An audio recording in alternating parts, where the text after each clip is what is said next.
BDO সাহেব আসবেন, আমাদের কথাটা একটু শুনবেন। শাহিন ভাই যদিও বলেছে, আমি কয়েকটা কথা একটু আপনাদের মনোযোগ দিয়ে শোনার জন্য অনুরোধ করব।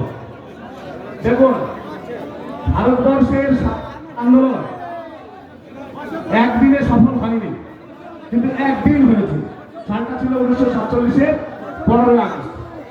আজ আমরা সাধারণ মানুষের হয়রানির প্রতিবাদে যে ডেপুটেশন কর্মসূচিতে আপনাদের মধ্য থেকে একজন সাধারণ ভোটার হিসেবে বিডিও সাহেবের কাছে আলোচনায় বসেছিলাম, সেখানে কয়েকটি বিষয় আপনারা বসে যান, কথাগুলো শুনুন, বিচার আপনারা করবেন। গণতন্ত্রের শেষ কথা জনগণই বলবে। একটু শুনবেন, ধৈর্য সহকারে শুনবেন, এতক্ষণ অপেক্ষা করছেন, শুনবেন। তো সেই জায়গায় দাঁড়িয়ে আমরা যে 12 দফা দাবি জানিয়েছিলাম, সেখানে বেশ কিছু দাবি ছিল একে অপরের পরিপূরক। প্রথমেই যে এসআইআর এর নামে লজিক্যাল ডিসক্রিপেন্সি, সেটার উত্তর বিডিও সাহেব দিতে পারেননি, দেওয়ার কথাও নয়, কেননা পুরোটাই চলছে স্বৈরতান্ত্রিক নির্বাচন কমিশন অঙ্গুলি ধরে। কিন্তু বেশ কিছু জিনিস আমাদের ভোটাধিকার সুরক্ষা মানে সোপান হতে পারে বা সুরক্ষা দিতে পারে বলে আমরা মনে করেছি, আশা করি আপনারাও একমত হবেন। সেটা হচ্ছে ডোমিসাইল সার্টিফিকেট। সেটা এসডিও সাহেবের সঙ্গে ফোনে আমাদের কথা হয়েছে, উনি আশ্বস্ত করেছেন একটা কাউন্টার নয়, একাধিক কাউন্টার তিনি খুলবেন এবং এই সার্টিফিকেট অর্থাৎ বাসিন্দা সার্টিফিকেট দেবেন। স্যার বলে নেওয়ার পরে আমরা কথা বলছি। স্যার বলুন।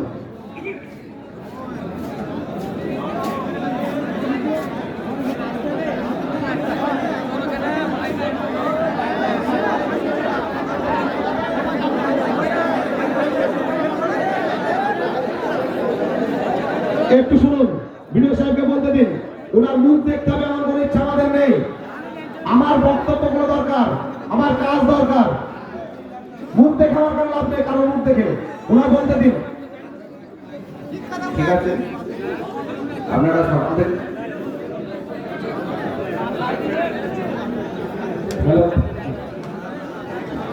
সকাল থেকে অনেকক্ষণ ধরে এখানে অপেক্ষা করছেন। আপনাদের যারা প্রতিনিধি দল গেছিল তারা আমার সঙ্গে বিস্তারিত আলোচনা করেছে। আলোচনা করার পরে আমি আশ্বস্ত করতে পারি যে আপনারা ধরেন যারা ইসিআই আমাদের পরিষ্কার গাইডলাইন দিয়ে রেখেছেন, যারা বৈধ ভোটার তাদের নাম যেন বাদ না দেয় সেটা দেখতে হবে। আমরাও সবসময় চেষ্টা করে যাচ্ছি যারা বৈধ ভোটার তাদেরকে নাম আমরা ফাইনাল ভোটার লিস্টে রাখতে। হ্যালো,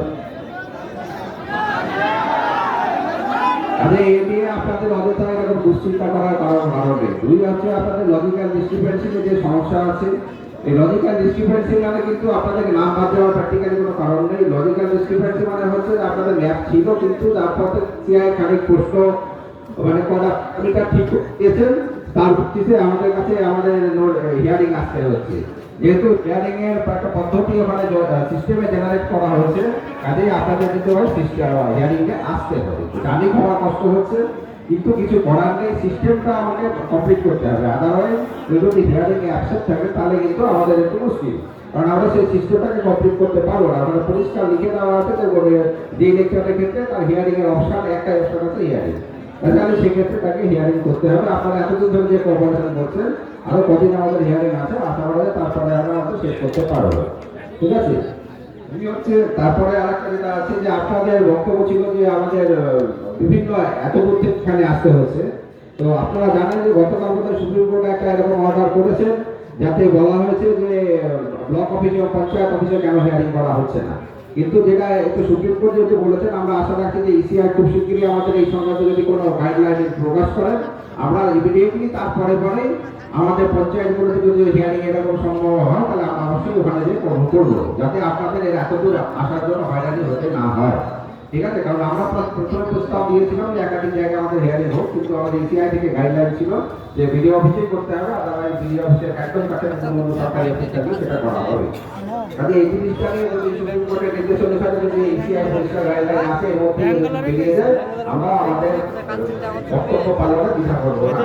এবং আরো যেটা আছে যে লজিক্যাল ডিসক্রিপেন্সি নিয়ে আপনাদের একটা বক্তব্য আছে যে এখানে আপনাদের কি কারণে পাঠানো হয়েছে। এবার বর্তমান যদি আমরা যদি সুপ্রিম কোর্টের অর্ডারটা মানে সুপ্রিম কোর্টের অবজারভেশন যেটা আমরা বিভিন্ন টিভি চ্যানেলে দেখছি বা পেপারে দেখছি, তাতে বলেছে যে লজিক্যাল ডিসক্রিপেন্সিতে কাদেরকে ডাকা হয়েছে তার একটা পূর্ণাঙ্গ তালিকা সব বিডিও অফিসে পঞ্চায়েত অফিসে পাঠাতে পাবলিশ করতে হবে। তাতে কারণ খুব সম্ভবত লিখিতের কথা বলা হয়েছে, কারণ আমরা তারা এখনো দেখিনি। যে মুহূর্তে এসিআই থেকে আমাদের এই সিস্টেমে এরকম কোনো পদ্ধতি আসবে, আমাদের তরফ থেকে কোনো দেরি করা হবে না এবং আপনাদের যে পঞ্চায়েত অফিসে এবং আমাদের বিডিও অফিসে সংশ্লিষ্ট যে তালিকা সেটা কিন্তু তারপরে প্রকাশ করে দেওয়া হবে। আরো খালি লিখেছেন যে আপনারা জানেন যে বৃদ্ধ অসুস্থ গর্ভবতী ব্যক্তিদের ক্ষেত্রে আসতে হচ্ছে, এখন কিন্তু এইটা এরকম নেই ব্যাপারটা। একদম প্রথম দিকটা ছিল যে যারা হিয়ারিং তাকে আসতে হবে, এখন কিন্তু বলাই আছে যে 85 বেশি যদি বয়স হয়ে থাকে তাহলে তার বাড়িতে যে হিয়ারিং হবে। যদি কেউ কাজের ক্ষেত্রে বাইরে থেকে সরকারি বা বেসরকারি যে কোনো কাজের ক্ষেত্রে, তাহলে তার বদলে তার পরিবারের ক্ষেত্রে কেউ আসতে পারে। যদি কেউ অসুস্থ থাকে তাহলে তার একটা ডকুমেন্ট নিয়ে তার পরিবারের কেউ যে কেউ এসে হিয়ারিং করতে পারে এবং তারা অনেকেই কিন্তু এখান থেকে সেটা করে যাচ্ছে। আপনারা যদি লোকের ফিডব্যাক নেন তাহলে আপনারা অবশ্যই সেটা জানতে পারবেন। আর একটা যেটা আছে আপনারা বলেছেন যে ডোমিসাইল ইস্যু নিয়ে আপনাদের একটা বক্তব্য রেখেছেন, তাতে আপনাদের যারা প্রতিনিধি গেছিল তারা এনজিও দ্বারা সঙ্গে সরাসরি কথা বলেছেন।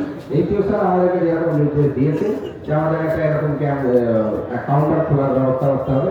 এই ইসিআই আপনার ডোমিসাইল কিন্তু আপনাদের অনলাইনে সাবমিট করতে হবে এবং যে কোনো বিএসকে থেকে কিন্তু আপনারা এই অনলাইনে সাবমিটটা করতে পারেন। ঠিক আছে?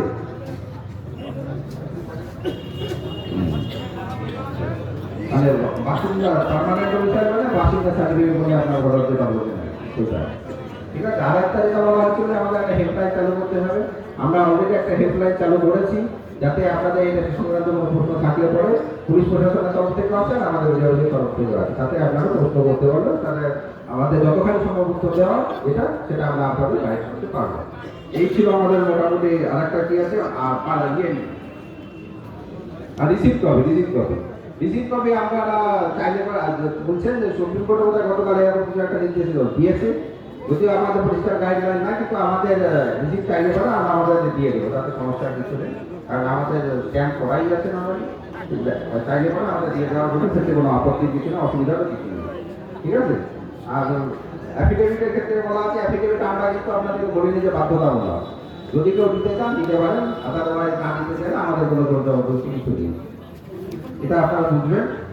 আর কি আছে বিএলও আন্ডারটেকিং, বিএলওটা যেটা মানছে দেখুন আপনাদের বুথের ক্ষেত্রে সবচেয়ে বেশি যে লোকটা আপনাদেরকে চেনে সে হচ্ছে বিএলও। তো বিএলও যদি আমাকে সার্টিফাই করে দেয় আমার মানতে কোনো অসুবিধা না, আমার দরকার পড়লে পরে আমি এবং সুপারভাইজারকে ভেরিফাই করতে পারি। ঠিক আছে? ঠিক আছে, এই ছিল আপনাদের কিছু মোটামুটি আলোচনা আমাদের।